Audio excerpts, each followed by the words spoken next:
आज मैं फिर से क्लास 10 का एक नया टॉपिक जितना मैं पढ़ाया था उसके आगे का इसलिए मैं टॉपिक स्टार्ट करने वाला हूँ।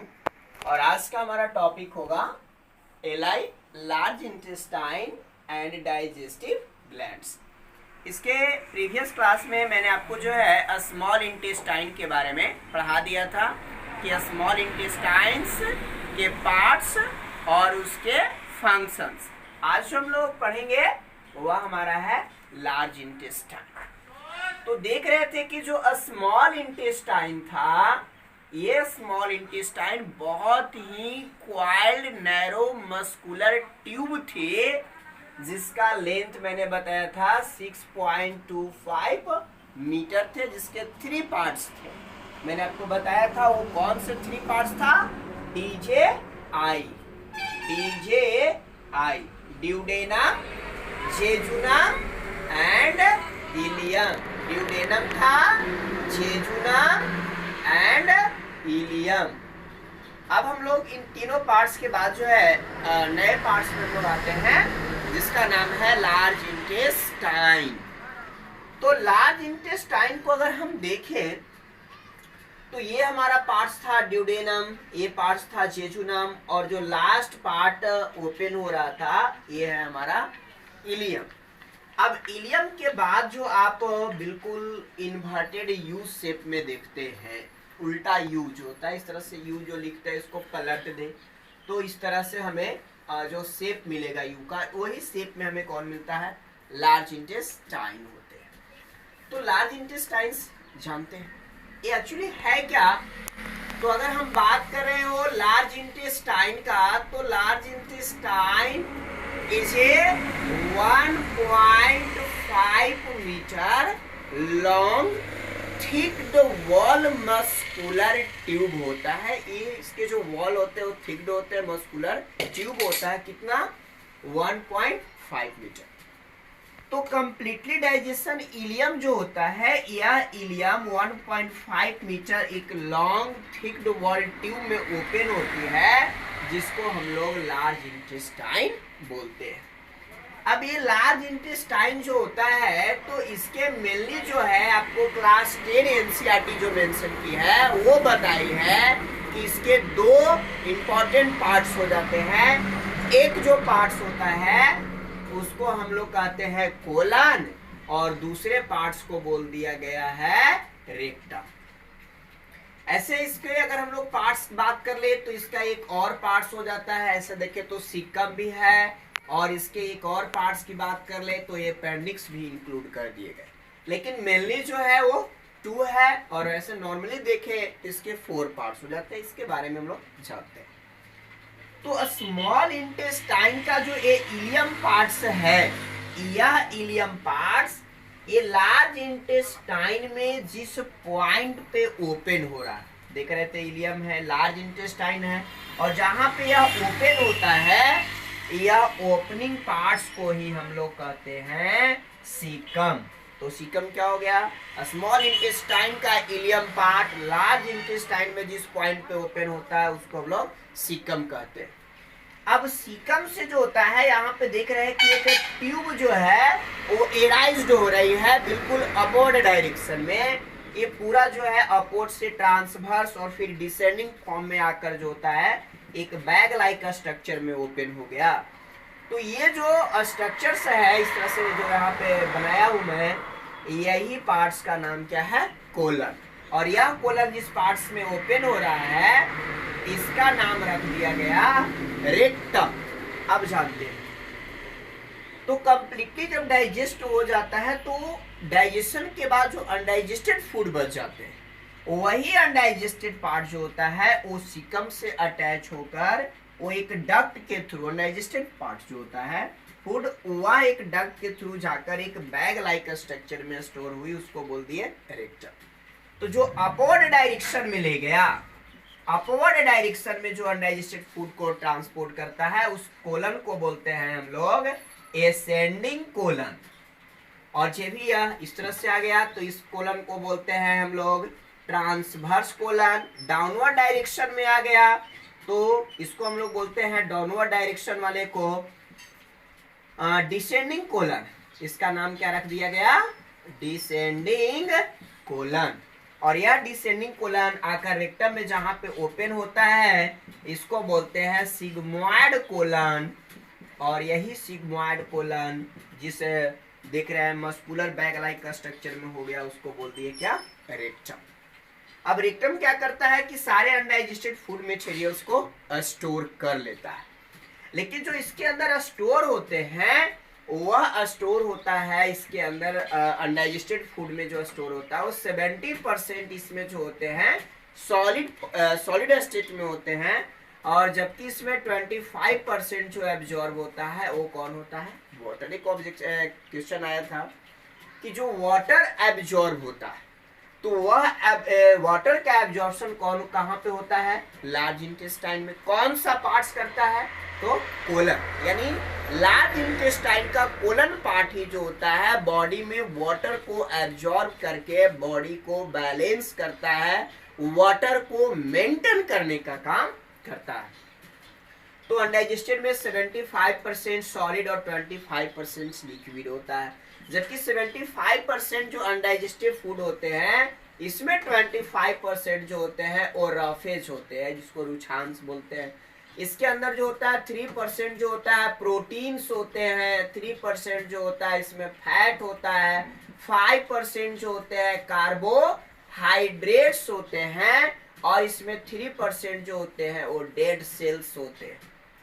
इस तरह से पूरे जो है सॉलिड कंपोनेंट 25% लिक्विड, तो सॉलिड को बिल्कुल जो होता है सेमी सॉलिड में उसको सॉफ्ट में चेंज कर दे, ताकि जब आप अनडाइजेस्टेड फूड को बॉडी से रिलीज कर रहे हो एनस के थ्रू, जिस पार्ट्स में ओपन होता है उसको हम लोग एनस कहते हैं, तो एनस से इजी वे में निकल जाए। कभी ऐसा होता होगा बच्चों को कि अगर वाटर कम जाता हो और उसको निकालना पड़ रहा हो तो बहुत प्रेशर लगाना पड़ता है और पेन भी होना स्टार्ट हो जाता है, तो ये वाटर आपको उसमें हेल्प करते हैं।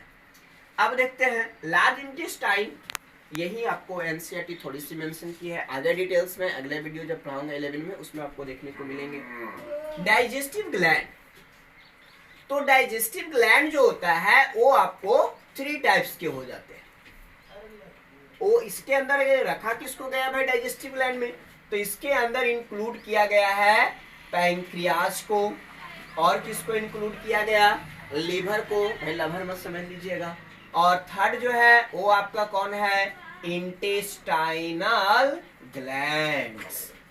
तो अब हम लोग इन तीनों के बारे में डिटेल से पढ़ते हैं। तो फर्स्ट जो पार्ट से है, अगर हम लोग फर्स्ट की बात कर लें तो हमारा वो कौन है, पैंक्रियाज।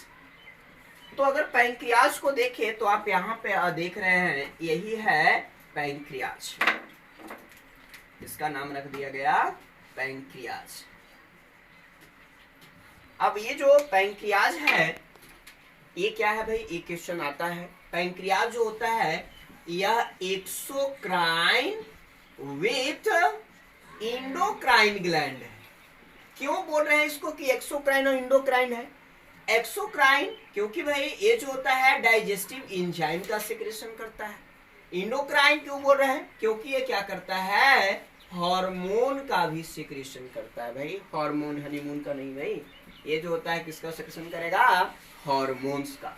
तो हार्मोन भी प्रोड्यूस करता है और डाइजेस्टिव एंजाइम, इसीलिए इसको क्या बोलते हैं, एक्सोक्राइन विथ इंडोक्राइन। एक रीजन।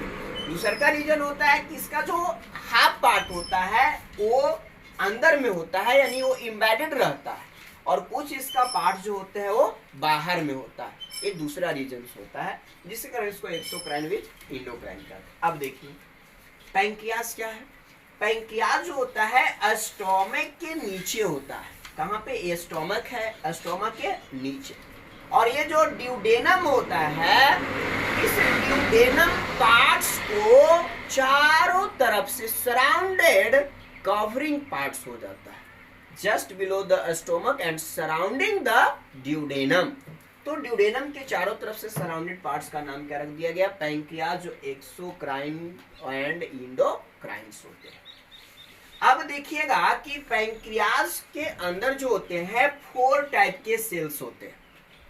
कौन कौन है भाई, अल्फा है, बीटा है, डी है और एफ सेल है। यहाँ पे मैंने 4 सेल्स इंक्लूड किया हूँ, 1 2 3 4, alpha cell, beta cell, D cell, यानी इसको डेल्टा सेल भी बोलते हैं और एफ सेल को फंडामेंटल सेल्स भी बोलते हैं। और पैंक्रियास के अंदर ये जो 4 सेल्स है, इसके बारे में एक साइंटिस्ट बताए थे, उनका नाम था लैंगरहैंस। लैंगरहैंस। इसीलिए बच्चे पैंक्रियास का एक और नाम दे दिया गया है इस्लेट्स ऑफ लैंगरहैंस, यानी इस चारों सेल्स को एक कॉमन रूप में नाम रख दिया गया है इस्लेट सेल्स। ये चारों सेल्स को क्या बोलते हैं? Islet cells. और इसके बारे में बताया कौन? लैंगरहैंस। इसीलिए पैंक्रियास का नाम क्या रख दिया गया? इस्लेट्स ऑफ लैंगरहैंस। पूछेगा भाई पैंक्रियास इस्लेट्स ऑफ लैंगरहैंस किसको कहते हैं? याद रखेगा पैंक्रियास को क्यों बोलते हैं? क्योंकि सेल्स का नाम है आइसोलेट सेल्स। कितने टाइप्स के सेल्स होते हैं? 4। कौन डिस्कवर किए? लैंगरहैंस। इसलिए इसका नाम क्या रख दिया गया? इस्लेट्स ऑफ लैंगरहैंस। अब देखिए ये जो सेल्स हैं पैंक्रियास के सेल्स, तो इसको इस्लेट सेल्स कहते हैं। और ये सेल जो होता है यह प्रोड्यूस करता है पैंक्रियाटिक जूस को। किसको प्रोड्यूस करेगा? पैंक्रियाटिक जूस को। थोड़ा सा अगर देख ले बच्चे कि ये जो लीवर पैंक्रियास जो होता है वो बिल्कुल आपको लीफ लाइक स्ट्रक्चर्स में होते हैं। किस शेप में मिलेंगे आपको? लीफ लाइक स्ट्रक्चर में। अब इसका जो टोटल लेंथ होता है, मैंने बताया था कि इसका लेंथ होता है 16 सेंटीमीटर। इसका वेट जो होता है ऑब्जेक्टिव क्वेश्चन में आ सकता है, तो याद रखिएगा 60 ग्राम होता है। इसका शेप कैसा होता है? बिल्कुल लीफ लाइक स्ट्रक्चर, पत्ती के समान होता है। इसका कलर कैसा होता है? याद रखिएगा कि इसका कलर जो होता है बिल्कुल येलो होता है। अब देख ले यहाँ पे कि जो पैंक्रियास होते हैं, तो पैंक्रियास में इस तरह से बहुत सारे छोटे छोटे डक्ट्स होते हैं। और ये जो छोटे छोटे डक्ट सेल से निकले हुए हैं, ये डक्ट को हम लोग कहते हैं पैंक्रियाटिक डक्ट।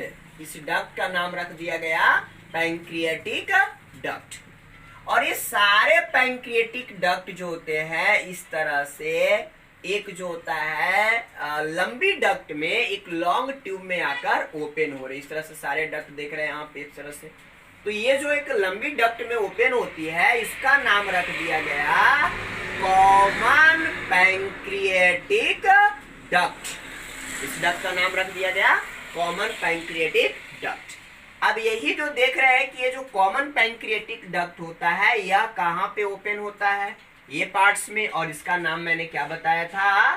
ड्यूडेनम।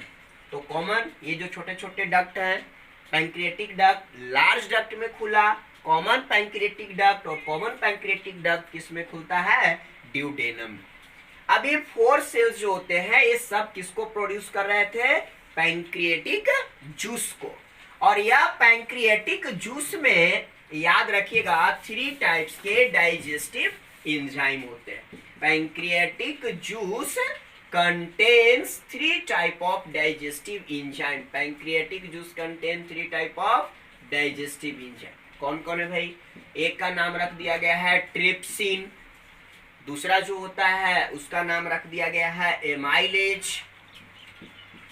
एमाइलेज, और तीसरा जो है उसका नाम रख दिया गया है न्यूक्लियस। अब देखिएगा कि ये जो ट्रिप्सिन होता है यह आपको किसको डाइजेस्ट करता है? प्रोटीन्स को। और प्रोटीन्स को डाइजेस्ट करके किसमें तोड़ेगा? पेप्टोन में। जबकि जो एमाइलेज होता है यह एमाइलेज किसका डाइजेशन करेगा? स्टार्च का। और किसका करता है? ग्लाइकोजेंस का।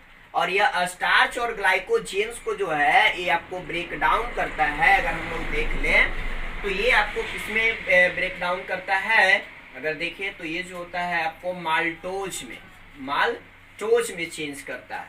और न्यूक्लियस जो होता है यह बच्चे डाइजेस्ट करता है किसको? न्यूक्लिक एसिड को।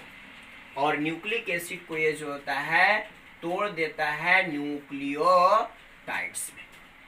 तो पैंक्रियास किसको प्रोड्यूस किया? Pancreatic juice. पैंक्रियाटिक जूस में कितने एंजाइम? 3। ट्रिप्सिन किसको डाइजेस्ट किया? प्रोटीन्स। किसमें तोड़ा? पेप्टोन। एमाइलेज स्टार्च और ग्लाइकोजेन को किसमें तोड़ेगा, माल्टोज में। फिर कौन है, न्यूक्लियस, किसका डाइजेशन करेगा, न्यूक्लिक एसिड का, किसमें तोड़ दिया, न्यूक्लियोटाइड्स में। तो आपको 10th में यहीं तक जो है पैंक्रियाज को मेंशन किया है। इसके बाद जो है वो हमारा लीवर है, जो मैं आपको अगले वीडियो में